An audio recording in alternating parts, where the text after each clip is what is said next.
নিহত তরুণী চিকিৎসকের মৃত্যুর খবর দিতে এরকমই audio clip viral. Assistant super পরিচয়ে এক মহিলার ফোন, তিনবার তিন রকম বয়ানে ফোন মা বাবাকে। দেখুন। ওর একটু শরীরটা খারাপ হয়েছে, আপনারা কি একটু আসতে পারবেন ইমিডিয়েট? খুব অবস্থা খারাপ। খুব অবস্থা খারাপ, হ্যাঁ খুব অবস্থা খারাপ, একটু তাড়াতাড়ি চলে আসুন। কি হয়েছে না সেটা বলো না। ওটা তো ডাক্তার বলবে, আপনি একটু তাড়াতাড়ি চলে আসুন এখানে। আপনি কে বলছেন বলুন তো? আমি অ্যাসিস্ট্যান্ট সুপার বলছি, আমি ডাক্তার বলছি না।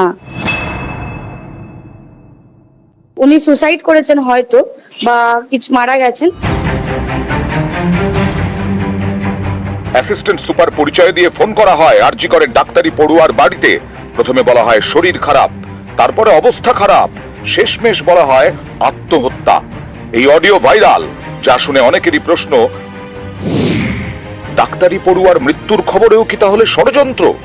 মেয়েটা এতদিন ধরে যে স্বপ্ন নিয়ে এগিয়েছিল সব তো ধুয়ে মুছে সাফ হয়ে গেছে, কিছুই তো নেই। আর আজকেও সেই বৃহস্পতিবার, যে বৃহস্পতিবারে মেয়েটা আমার ঘর থেকে বেরিয়ে গেছিল, আর সে ফিরে আসেনি। তাই আমাদের যে কতটা দুঃখ সেটা আমরা তো কাউকে বলে বোঝাতে পারবো না। যদি বিচার পাই একটু দুঃখ কমবে, এটাই আমার মেয়েটার আত্মাটা একটু শান্তি পাবে, এটাই আমাদের আশায় বসে আছি। আর কি করবো, আমাদের আর কিছু করার নেই। গত 9 আগস্ট সকালে আরজি করের চেস্ট মেডিসিন বিভাগের মহিলা চিকিৎসকের দেহ উদ্ধার হয়। খুন ধর্ষণের ঘটনার অভিযোগের তদন্ত করছে সিবিআই। এরই মাঝে বৃহস্পতিবার প্রকাশ্যে নিহত পরিবারের সঙ্গে এক মহিলার কথোপকথনের অডিও। আরজি করের অ্যাসিস্ট্যান্ট সুপার পরিচয় দিয়ে 3বার ফোন করেন এক মহিলা। 3বার 3 রকমের তথ্য দেওয়া হয়। ওর একটু শরীরটা খারাপ হয়েছে, আপনারা কি একটু আসতে পারবেন ইমিডিয়েট? কেন, কি হয়েছে কি? ওর শরীরটা খারাপ, আমরা ভর্তি করাচ্ছি ওকে, আপনি কি ইমিডিয়েট একটু আসতে পারবেন?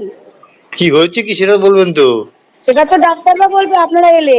আমরা আপনার নাম্বারটা জোগাড় করলাম, করে জানালাম যে বাড়ির লোক হিসেবে আপনারা একটু তাড়াতাড়ি আসুন। কি হয়েছে সেটা বলো না তুমি। শরীরটা খারাপ, ভর্তি হয়েছে হসপিটালে। ওর কি জ্বর হয়েছে?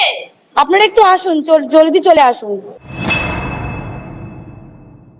কেন, খুব অবস্থা খারাপ। খুব অবস্থা খারাপ, হ্যাঁ খুব অবস্থা খারাপ, একটু তাড়াতাড়ি চলে আসুন। কি হয়েছে না সেটা বলো না। ওটা তো ডাক্তার বলবে, আপনি একটু তাড়াতাড়ি চলে আসুন এখানে। আপনি কে বলছেন বলুন তো? আমি অ্যাসিস্ট্যান্ট সুপার বলছি, আমি ডাক্তার বলছি না। ডাক্তার নেই হবে কেউ?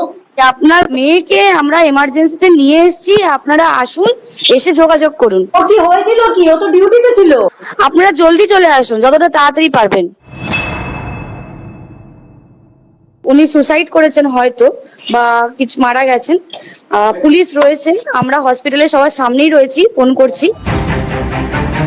3বার ফোন, একবার এক এক রকম তথ্য, এ নিয়েই উঠছে প্রশ্ন। নিহত ডাক্তারি পড়ুয়ার বাড়িতে এমন বিভ্রান্তিকর ফোনের পেছনে কি রকম ষড়যন্ত্র? মৃত্যুর খবরে ষড়যন্ত্রের পেছনে কে বা কারা? যেটাই হয়ে থাক না কেন, শুরুর দিকে যে কলেজ অ্যাডমিনিস্ট্রেশন ঘটনাটিকে লঘু করার চেষ্টা করেছে, কিছুটা ধামাচাপা দেওয়ার চেষ্টা করেছে, এটা তো আজকে সামনে চলে এসছে। হ্যাঁ, তাহলে এটা কারা করলো, কেন করলো, এটা তদন্ত করে শাস্তি দেওয়া হবে, এটাই বলা। এটা তো একটা মেইন ফ্যাক্টর, যে কারা শুরু থেকেই চেষ্টাটা করেছে ধামাচাপা দেওয়া, তথ্য প্রমাণ লোপাট করা, এটা ধরতেই হবে, নাহলে তো বিচার আসবে না কখনো। তাদেরকে কেন এখনো ধরা হচ্ছে না? তারাও তো সমানভাবে দোষী। আপনারা কখন জানতে পারলেন? সকাল 10:53 এখান থেকে ফোন করা হয়েছে, অসুস্থ আছে। তারপরে আমরা বেরিয়ে আসছি, তখন আমরা বারবার ফোনে চাপতে বলে সুইসাইড করেছি। তারপর এখন বলেছি মুখ দিয়ে রক্ত বেরিয়ে গেছে। গত 14 আগস্ট আরজি করের চেস্ট মেডিসিন বিভাগের প্রধান জানান, দেহ উদ্ধারের পর হাসপাতালের নন ডক্টর অ্যাসিস্ট্যান্ট সুপার নিহতের বাড়িতে ফোন করেন। যে ফোনটা করা ছিল পরিবারের লোককে, এটা অ্যাসিস্ট্যান্ট সুপার ফোন করেছিল। অ্যাসিস্ট্যান্ট সুপার, এই একজনটা কে? অ্যাসিস্ট্যান্ট সুপার, তার নামটা বোধহয় কুশোদের সুচরিতা। অ্যাসিস্ট্যান্ট সুপারই কি ফোন করে বিভ্রান্তিকর তথ্য দিয়েছিলেন? কিন্তু কেন? এর পেছনে কি রকম ষড়যন্ত্র? কে বা কারা রয়েছেন এর পেছনে? উত্তর খুঁজছেন তদন্তকারীরা। নিউজ 18 বাংলা।